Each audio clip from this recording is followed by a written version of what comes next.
The forest shimmered with an ancient energy, each leaf seeming to pulse with life. Asha walked beneath the canopy, her bare feet gliding over mossy paths untouched by human hands. The air smelled of pine and rain, carrying whispers of spells cast centuries ago. It was home.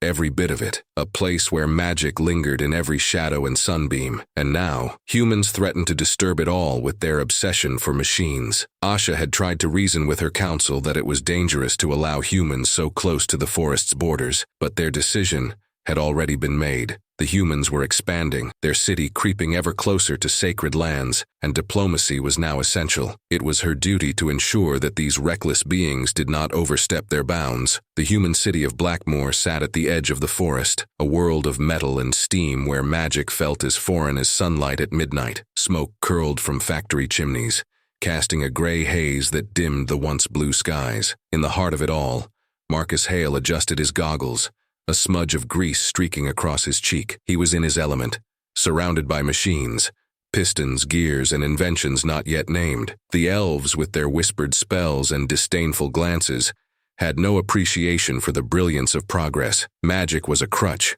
a lazy solution to problems that could be solved through innovation. But the elf envoy arriving today would certainly have more to say about that. Asha entered Blackmoor cautiously, her senses overwhelmed by the hum of electricity and the clatter of machinery. The sight of children running with mechanical toys startled her. Even the animals here wore collars embedded with strange devices. The streets felt alien, humming with life of a different kind, unnatural but undeniable in its vibrancy. When she reached the appointed meeting hall, Marcus greeted her with an enthusiastic grin, his rough hand extended. Asha only stared at it for a moment before offering the slightest bow. She didn't mean to be rude, but the human's eagerness baffled her. He acted as if this meeting were some joyous event, not a desperate necessity. "Welcome to Blackmoor," Marcus said cheerfully, undeterred by Asha's aloofness. "I hope the journey wasn't too harsh. I know the forest can be a bit quiet for someone used to all this excitement." He gestured to the bustling streets outside the window,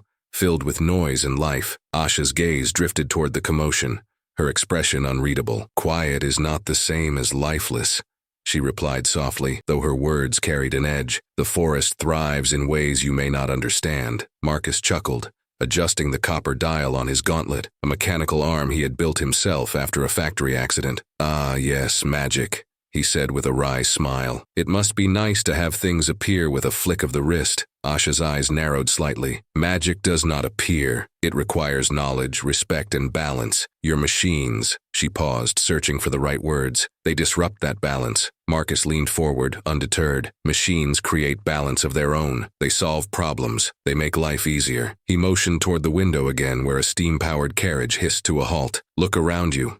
Everything here was built, designed. It's progress, Asha." Asha folded her arms across her chest, her voice calm but resolute. "And at what cost? Your skies are gray. Your rivers run thick with oil. Progress, you say, but toward what?" The tension in the room thickened as both stood firm in their beliefs. Marcus, ever the optimist, saw a future filled with possibility, new inventions, new frontiers. Asha saw only destruction in disguise, a future where the delicate thread of magic that bound the world together unraveled under the weight of steel and steam. Their conversation might have ended in stalemate had it not been for the sudden tremor that rattled the room. Both paused, exchanging wary glances. Asha's magic tingled at the back of her mind, a warning. Marcus's instincts kicked in, his mechanical hand tightening into a fist. Something was wrong. They rushed outside, joining a growing crowd that gathered near the city's edge, where the forest met the human world. The ground beneath them trembled again, and with a deafening crack, a jagged tear opened in the air, shimmering with an otherworldly glow. From the portal emerged beings unlike anything either world had seen, figures composed of pure energy, their forms shifting and crackling with lightning. The crowd gasped in terror as one of the creatures lashed out, sending a pulse of energy that shattered nearby windows and scorched the ground. Asha instinctively raised her hands, summoning a protective barrier of magic around herself and Marcus. The creature's next attack, however, passed through the shield as if it weren't there, dissipating the magic like smoke. Asha's heart raced. Magic had always been her shield, her weapon, and yet here it failed completely. Marcus, realizing the gravity of the situation, pulled a small device from his belt, a stun gun. He fired it at the nearest creature, but the shot fizzled uselessly in midair. The electricity absorbed into the creature's form. Panic spread through the crowd as people fled in all directions. These things, they're immune to both magic and tech, Marcus muttered, his mind racing. That's not possible. Asha clenched her fists, her calm demeanor cracking. Impossible or not, it's happening. For the first time, the two adversaries found themselves united by a shared fear. Whatever these beings were, they represented a threat neither magic nor technology could repel alone. As the creatures spread through the city and forest alike, chaos reigned. Elves and humans alike would soon learn a harsh truth. They could not face this enemy alone. "Come with me," Marcus said, determination flashing in his eyes. "I have an idea." Asha hesitated for only a moment before nodding. Whatever came next,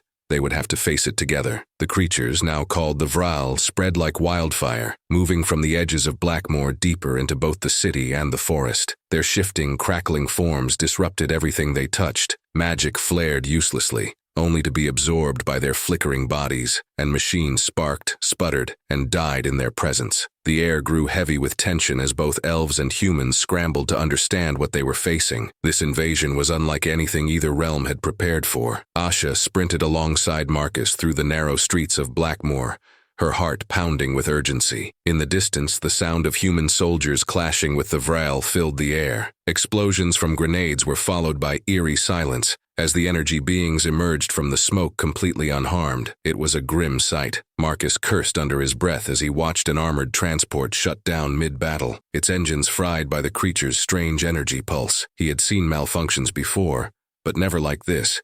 Systems that should have been redundant were failing all at once. Asha glanced over at him, her expression tense. "How do you fight something that consumes both magic and machines?" Marcus shook his head. "I don't know yet, but if we don't figure it out soon, it won't matter." They arrived at the city's outpost where soldiers and elven warriors stood in uneasy alliance, strategizing around a makeshift table. Captain Dunn, a grizzled human commander with a mechanical arm similar to Marcus's, gave them a grim nod. On the opposite side of the table stood Lathir, an elven battle mage with silver hair and glowing runes etched into his skin. The tension between them was palpable, two leaders with vastly different approaches trying to find common ground in the face of annihilation. "We tried spellcasting, illusions, fire.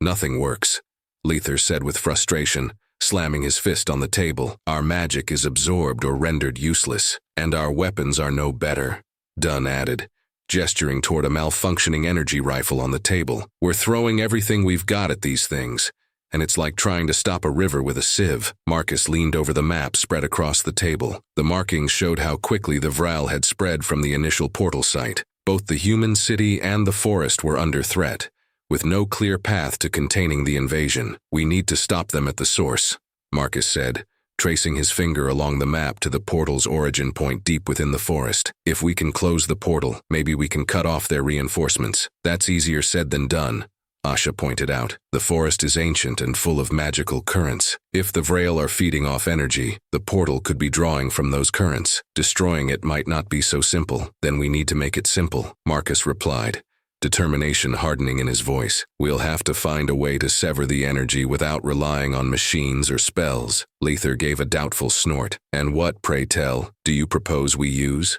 Sticks and stones?" Marcus ignored the sarcasm, his mind racing. "Not exactly, but we have to think differently, like an engineer and a mage combined. We need to approach this from both sides. There has to be a way to disrupt the energy flow without feeding into it." Asha studied the map in silence, her mind working through the puzzle. "There are ancient places in the forest," she said slowly, "where magic runs deep, well springs of power that have existed for centuries. One of them might hold the key.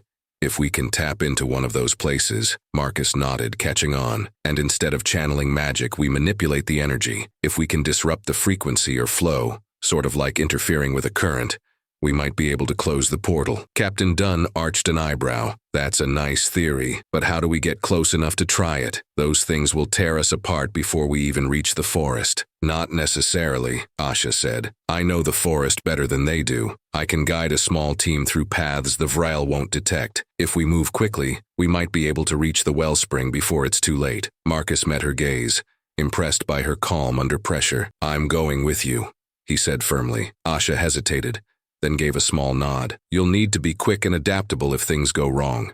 and they will. Dunn and Lethier exchanged wary glances but ultimately agreed. Time was running out, and this plan, as reckless as it seemed, was their best shot. The soldiers and elves prepared for the mission, gathering what limited supplies they could carry, mostly food, water, and simple tools. Anything more complex would be useless in the presence of the Vral. As night fell, Asha led the small team into the forest, the thick canopy above swallowing the light of the stars. Every step was measured, every sound met with tense silence. The Vral lurked nearby, their forms flickering in the darkness like restless phantoms. The group moved quietly, guided by Asha's knowledge of hidden paths and Marcus's quick thinking whenever obstacles arose. The journey through the forest was not without peril. At one point, the team encountered a narrow ravine, its bottom lost in shadows. Asha closed her eyes, sensing the energy currents around them, and used an ancient elven charm to calm the surrounding magic. It allowed Marcus to rig a makeshift pulley system,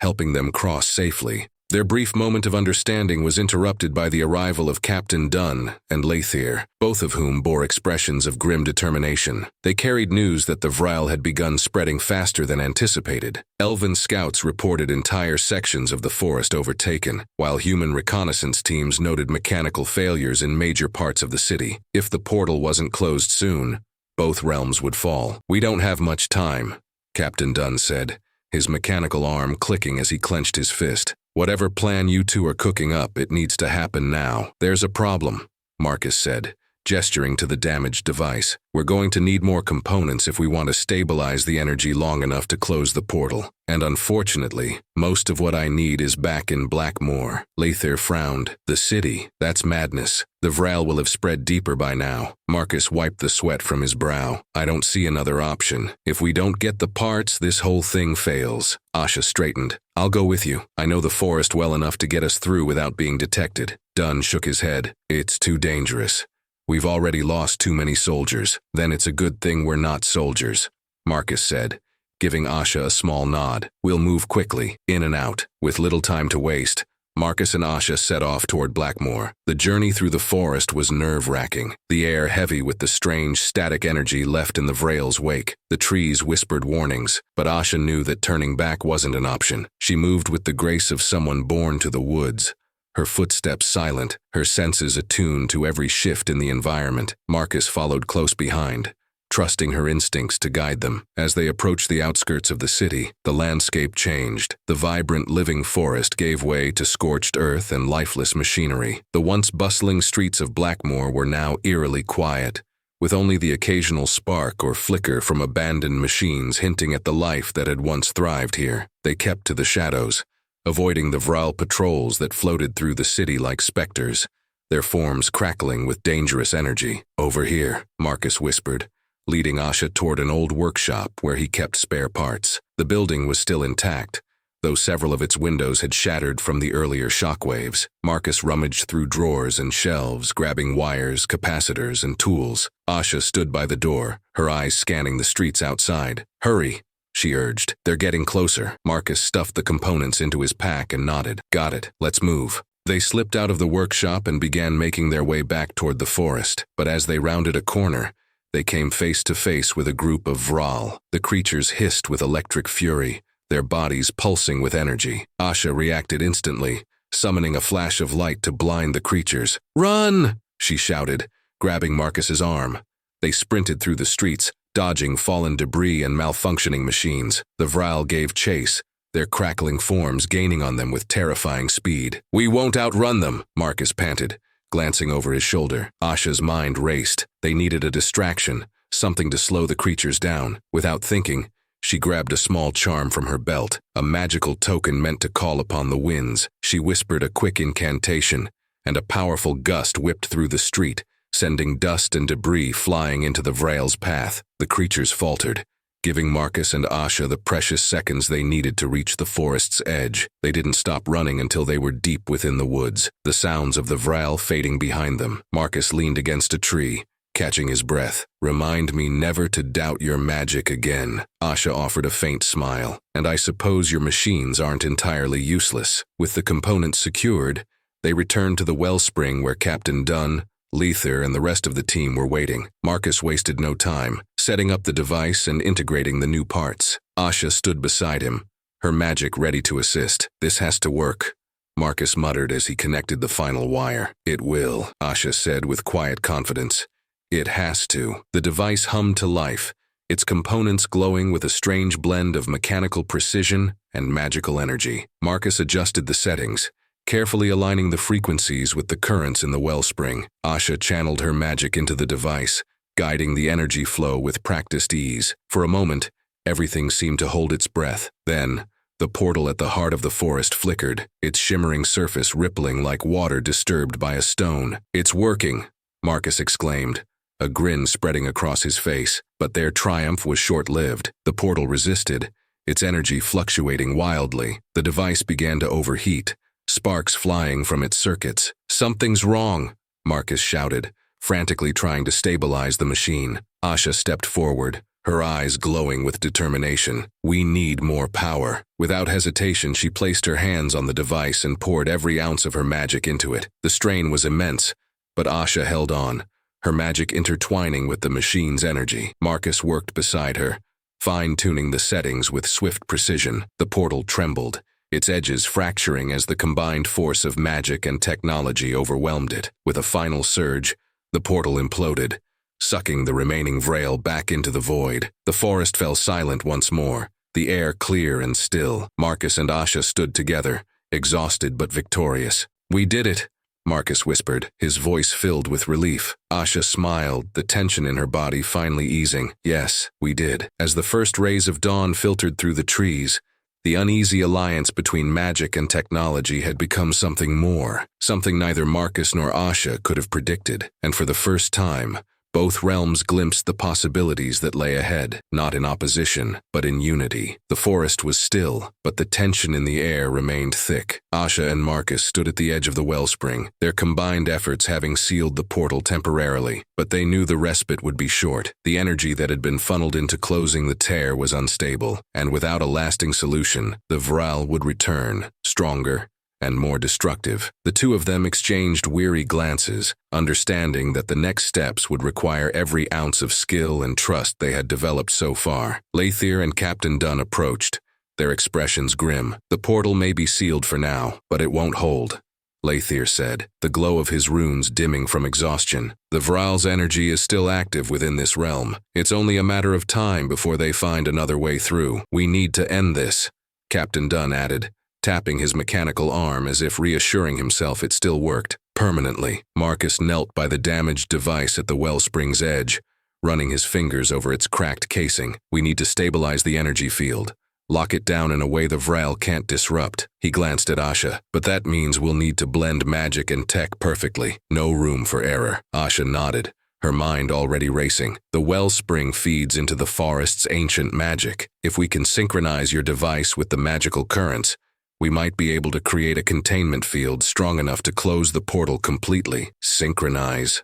Lathier scoffed. You speak as though magic and machines were meant to work together. Asha shot him a sharp look. They weren't meant to, but they will, because they must. Marcus began disassembling the device, working with precision born from years of engineering. He handed Asha wires and strange components that she couldn't begin to understand, yet she held them as if they were relics of an unfamiliar magic. For his part, Marcus watched as Asha wove her hands through the air, drawing invisible threads of energy that responded to her touch. Despite their differences, they had found a strange rhythm, a symphony of science and sorcery. The others gathered around them, waiting anxiously as the two worked side by side. Captain Dunn leaned close to Marcus. You think this will hold? Marcus didn't look up from his work. It has to. As they neared completion, the air grew heavy with anticipation. The device hummed with a strange fusion of magic and technology, glowing faintly as it absorbed energy from the wellspring. Asha adjusted her magic, guiding the currents into alignment with Marcus's machine.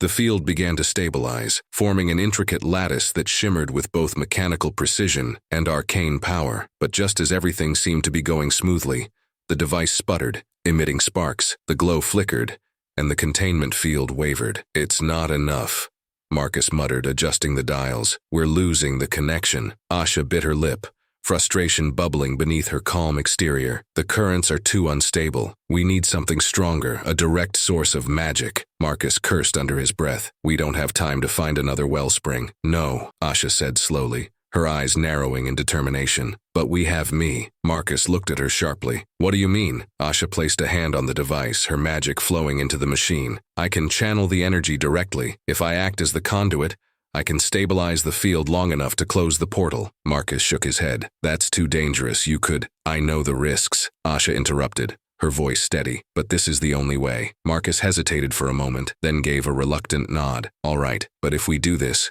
we do it together. Asha smiled faintly. We already are. They moved quickly, Marcus fine-tuning the device while Asha gathered the remaining magic from the wellspring. The air crackled with power as she became the conduit, her body glowing with ethereal light. The device responded, its hum deepening as the containment field solidified. The portal flickered at the edge of the forest, resisting the closure. The Vril on the other side clawed at the barrier, their crackling forms desperate to break through. The containment field wavered under the pressure, but Asha held firm, her magic intertwining with Marcus's technology in perfect harmony. Almost there, Marcus whispered, his hands moving deftly over the controls. Just a little longer. Asha gritted her teeth, sweat beading on her brow. The strain was immense, but she refused to let go. She could feel the portal weakening, the Vril's energy unraveling under the combined force of magic and technology. Suddenly, the containment field surged, a brilliant flash of light blinding everyone momentarily. When the light faded, the portal was gone. The air was clear, the forest silent once more. The Vril had been banished, their connection to this realm severed. Marcus and Asha slumped to the ground, exhausted but victorious. The others gathered around them, offering words of relief and gratitude. Captain Dunn clapped Marcus on the back while Lethier gave Asha a respectful nod, a rare gesture from the proud battle mage. We did it, Marcus said, his voice hoarse but filled with satisfaction. Asha smiled, the tension in her body finally easing. Yes, we did. As the first rays of dawn broke through the canopy, illuminating the forest in a soft golden light, the uneasy alliance between magic and technology had become something more, a partnership born of necessity, but with the potential to reshape both realms. And for the first time, Marcus and Asha glimpsed a future where machines and magic didn't merely coexist, but thrived together. Maybe this is how it was always meant to be, Marcus mused, gazing at the repaired device with a tired smile. Asha nodded thoughtfully. Or maybe it's just the beginning of something new. Together they stood and looked out over the forest, knowing that the hardest part was behind them, but the real challenge lay ahead. The forest stood quiet once more, a stillness settling over the land as if the very earth had exhaled after holding its breath for far too long. The portal was gone, sealed with the combined power of magic and technology. The Vril, with their flickering energy and relentless malice, had been banished. Yet as the first rays of sunlight filtered through the trees, it became clear that though the battle was over, the real challenge was only just beginning. Asha and Marcus sat side by side at the edge of the wellspring, exhausted but triumphant. Their hands were dirty, their clothes torn, but the satisfaction of survival outweighed the weariness in their bones. Around them, human soldiers and elven warriors worked together to clear the debris left in the wake of the battle. It was an unusual sight, two peoples with such different ways of life standing shoulder to shoulder, but it no longer felt strange, not after what they had just accomplished together. Captain Dunn approached, his mechanical arm whirring quietly as he gave Marcus a rare smile. Well, I'll be damned.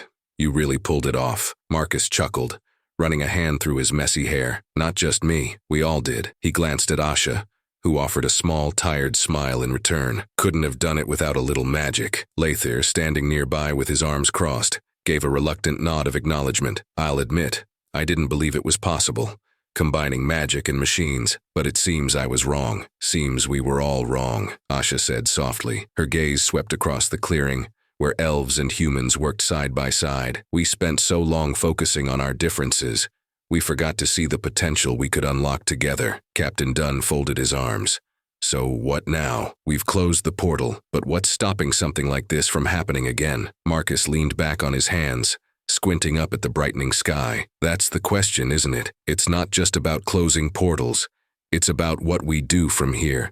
We can't go back to pretending our worlds don't intersect. Asha nodded, her expression thoughtful. Magic and technology, they're not enemies, they're tools. And like any tool, it's how we use them that matters. She paused, considering her words carefully. Perhaps it's time we started building a future together instead of apart. Marcus smiled at that. I like the sound of that. The leaders of both realms gathered in the clearing, their expressions solemn but hopeful. There was much to discuss: how to repair the damage done by the Vrail, how to prevent future invasions, and, most importantly, how to foster the fragile alliance that had been born out of necessity. Asha and Marcus found themselves at the center of these discussions, their partnership serving as a symbol of what could be achieved when old prejudices were set aside. For the first time in centuries, the elves agreed to open their borders, allowing humans to explore the forest without fear of trespassing. In return, the humans promised to respect the sacred sites and work to minimize the environmental impact of their technology. It was not a perfect solution, but it was a beginning, a fragile truce built on mutual respect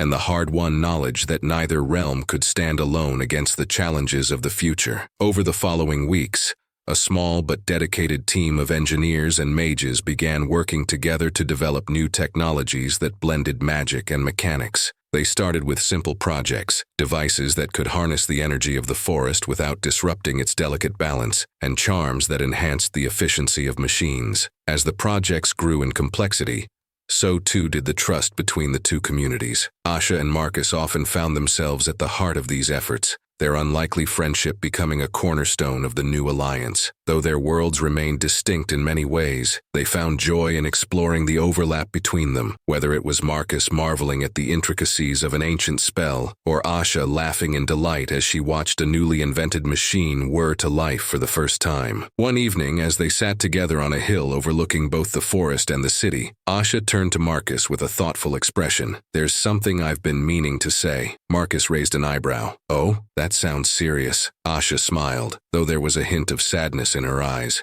"I used to think that magic was the only thing worth protecting, that it was sacred, irreplaceable, and I thought your machines were, well, nothing more than crude imitations of real power." Marcus chuckled. "I'm guessing your opinion's changed." Asha nodded slowly. "It has. I see now that your technology isn't trying to replace magic. It's trying to solve problems, just like magic does, and maybe, just maybe, the two aren't as different as I once thought." Marcus gave her a warm smile. "And I've learned that magic isn't just a shortcut. It's about understanding the world in a way machines can't. It's about connection." They sat in comfortable silence for a while, watching as the lights of the city flickered on in the distance, blending seamlessly with the soft glow of magical lanterns that lined the forest paths. It was a sight neither of them could have imagined just a few weeks ago, a world where magic and technology existed not in opposition, but in harmony. As the first stars appeared overhead, Marcus leaned back on his elbows, gazing up at the sky. "You know, I used to think machines could solve every problem, that with enough gears and wires we could fix anything. And now?" Asha asked softly. Marcus smiled. "Now I think maybe the most important thing isn't what we build, but why we build it, and who we build it with." Asha considered that for a moment, then nodded. "That's a lesson even the oldest magic can stand to learn." They stayed there a while longer,